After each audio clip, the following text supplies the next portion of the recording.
I receive probably hundreds of questions per day. If you add up YouTube comments and X replies, what we get in our support email inbox, and you know what? I love it. It tells me people are actually trying to build their systems, not just consuming passively. But of course, I can't personally respond to thousands of comments, nor can my team. 6 months ago, I decided to use the latest artificial intelligence technology to build something for exactly this problem. It's called the Building a Second Brain public notebook on a platform called NotebookLM by Google. Very few of you have seen it, which is why that's what I want to show you today. I'm going to take questions that we've actually received in the comments of these videos and see what the Building a Second Brain notebook has to say. Here's one of the most common ones. What's the difference between areas and resources? This is referring to my para method. And there we go. That took about 30 seconds. And as you can see here, it says, the distinction between areas and resources often trips people up because a specific topic could technically fit in either category depending on your relationship to it. That is 100% correct. The fundamental difference lies in responsibility versus interest. So you can see here, it expands on that,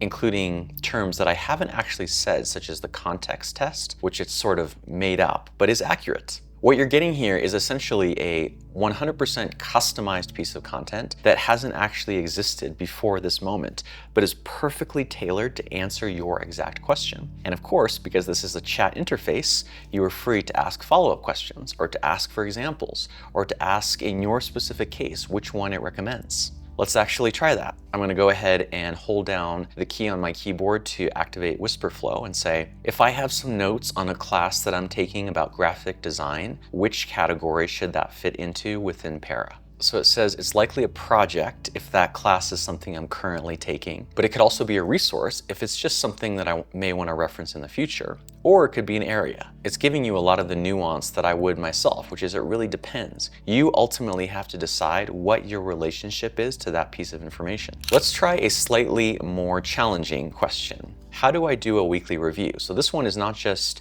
a factual response, it's actually about a process or a procedure that one might undertake. All right, so here it looks like it has a bit about the mindset you should take, and then this is kind of what I would expect is the steps. Clear your email inbox, review your calendar, clear your workspace, process your notes inbox. That's, by the way, exactly the order that I would put them in, for a variety of reasons. And then you end by updating your project list. So I can personally certify that that is 100% accurate.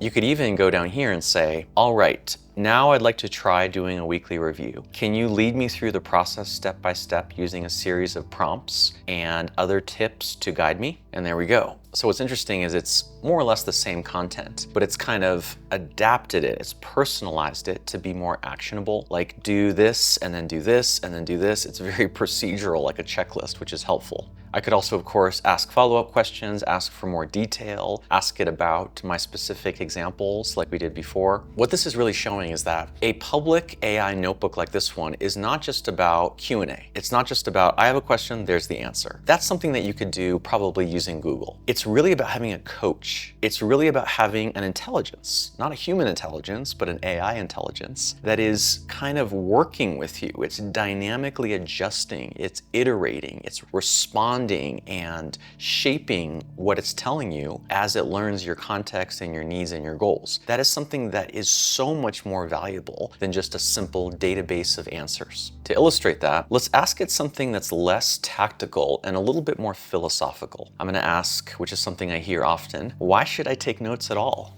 And here we go. The fundamental argument for taking notes is that your biological brain was not evolved for the modern world of information abundance. So here it's actually quoting someone else who I probably quoted in my own writing, which is David Allen saying, your mind is for having ideas, not holding them. And then subsequently there's a breakdown. Taking notes is essential to overcome biological limitations, to compound your knowledge, which is something I call the slow burn, to facilitate creativity, i.e. remixing, to turn consumption into production. You know what's so interesting is I don't think I have a single article or part of my books or even video where I answer this exact question in this detail. What it's essentially doing is it's reaching into my body of work across dozens of different sources and then bringing all that together into, as I said before, a customized answer. Those examples were pretty straightforward. It's a good start, but let's go deeper and look at some more advanced use cases. What we've just looked at is more or less using this public notebook for Q&A. You have a simple question and you're looking for a relatively simple answer. The power of AI goes way beyond that. It's not just about Q&A. It's not just about looking up a fact or a statistic or an answer. It's about really engaging with another intelligence. Now, it's not a human intelligence. I don't think anyone would claim that quite yet, but it is a form of intelligence. It can adapt, it can change, it can dynamically play in a world of information and sort of shape it and customize it for what you're trying to accomplish. You can really think of it as an AI coach, someone that can guide you, that can give you advice, that can give you feedback, that can take you through a process that might be novel or challenging or uncertain. So let's try this example. Help me reflect on my year using Tiago's annual review framework. So Tiago Forte's annual review framework is about deep reflection, emotional processing, and strategic simplification. This is so interesting because I've actually now written an entire book on this topic of how to do an annual review. But this book that I've just written is not one of the sources. This notebook is about building a second brain. What it's actually doing here is it's extrapolating a little bit. It's getting some of the principles and the practices from building a second brain and almost like imagining or simulating the approach to annual reviews that I would take. And what I can see by looking through this is that it's quite accurate. I do put a big emphasis on choosing your 100 favorite photos. I do start with gratitude. I do have a narrative approach to journaling as a big part of my process. I do have reflection questions, a lot of them that I answer. This is an example where it's a topic that is a little bit tangential. It's peripheral to the main subject of this notebook, but it can still do a pretty fantastic job just by sort of drawing on and building on the same foundation and kind of imagining what I would say, which I can say is largely correct. By the way, if you want to keep the results of what it said, all you have to do is click copy right here and paste it into a Google Doc or a Word doc or your Notes app of choice to keep it. Let's try another example that's a bit more complex, which is troubleshooting. Sometimes you've tried and failed to follow a given piece of advice. And what you really need is troubleshooting. You need support. You need someone that can look at a specific challenge you're having and help you overcome it or go around it. In this example, I'm going to say my second brain feels cluttered, which is the problem, and I never look at my notes, another problem. What am I doing wrong? It's really about diagnosis. It's been about 30 seconds and it says you are likely falling into a few common traps. And then it lists those. You're hoarding, not curating, something I call the more is better trap. You're organizing by subject, not action, the librarian trap. This is so great. It's quite accurate, but it's also kind of making up different language or different terms or different ways of framing or explaining some of these ideas. And then it offers the solution, which is the one I typically offer, which is just to do a digital reset and just to kind of start over.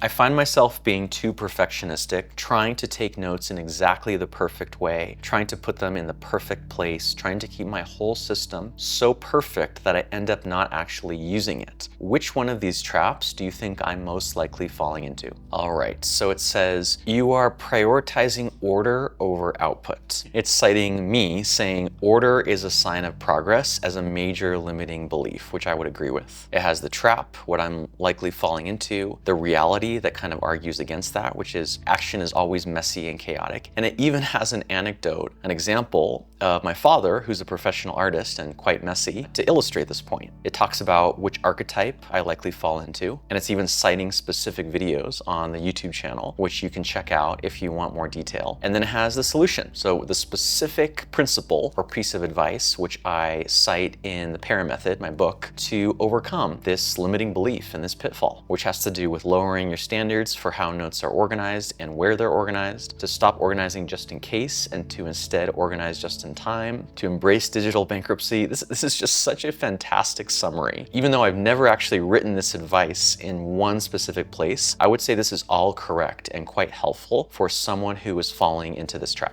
Let's look at one more example, which is probably the most common question I receive. Honestly, this is probably 10% of all the messages that we receive across all platforms, which is, which note-taking app should I use as my second brain? It's kind of leading you through a process. It wants you to identify your note-taking archetype. That is important. There's the librarian, the architect, the gardener, and the student. That's accurate. Then there's my personal criteria, just in case you're curious how I make this decision, which is those. There's emerging AI tools. So this is much more recent. I don't think I've actually recommended this, but it is a good idea to consider pretty early on how AI is changing all this. And then to summarize, these are kind of the rules of thumb. If you're looking for just a simple digital filing cabinet, use Evernote or Microsoft OneNote. If you want to build a custom Life OS, then Notion. If you want to link ideas creatively, then Obsidian. And if you want simplicity and speed, Apple Notes. That's a great golden rule, as you can see down here. And that's it. That is the Building a Second Brain public notebook. It's 100% free. You can access it right now using the link in the description and the pinned comment below. You do need a NotebookLM account, which you can sign up for free using your standard Google login. And if you have a question about anything that I've said in this video or any other video, you're free to leave a comment down below. But I encourage you first to try asking the Building a Second Brain public notebook first and see if it gives you an answer that meets your needs. I'd love to know if that's the case. And you know what? There's a bigger picture idea here, which is the reason any of this is possible is because I have a second brain. I have my knowledge and my expertise stored in a place outside my head. That's why I was able to make that knowledge and expertise available to something like NotebookLM in the first place. I really want you to consider doing something similar for yourself. Think about what this could do for your career, for your business, for your network. If you could get the knowledge that is sort of stuck in your head and make it available as a resource for all sorts of people, even people that you don't even know and won't meet, so that they can take advantage of the expertise that you've built.